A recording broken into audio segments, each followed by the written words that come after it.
联合国安理会10月有表决要求以色列和哈马斯必须要停战的决议案，不过美国反对，就安尼宣布通过。原因是这决议文无讲到以色列的自卫权。那拜登政府因的立场是挺以色列，这表态了后，将有可能会损害到美国和阿拉伯国家的外交关系。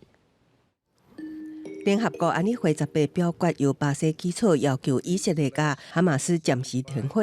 温准领导援助进入加沙地带的决议案，结果12个成员国投赞成票，俄罗斯甲英国弃权，上任理事国美国投下关键的否决票，草案无法度通过。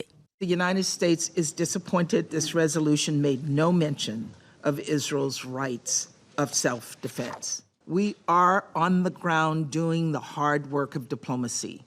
And while we recognize Brazil's desire to move this text forward, we believe we need to let that diplomacy play out.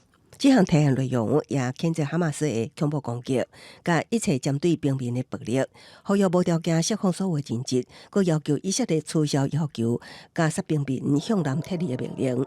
草案最近已经2摆延后了后表决，终结尾因为无强调以色列自卫权煞卡关。中国法国等真侪成员国表示真失望，俄罗斯驻联合国大使涅文齐亚批评。这个一摆证明，美国虚假甲双重标准，显示因根本无想要找解决方案。拜登政府伫以哈冲突中高调支持以色列，也可能让美国修补真久，真无简单处理进展来对阿拉伯国家外交关系出现变数。It will not only alienate Arab allies, but could potentially lead to a breaking of relations with Israel, could set back whatever hopes that the U.S. had for a broader regional peace. 那伫美国加盟之内，纽约华府芝加哥等真侪大城市也连续出现声援巴勒斯坦的抗争，呼吁大家唔通袂记哩巴勒斯坦人长期遭受以色列压迫的痛苦。Genocide. It's a genocide. They're just blowing up civilians.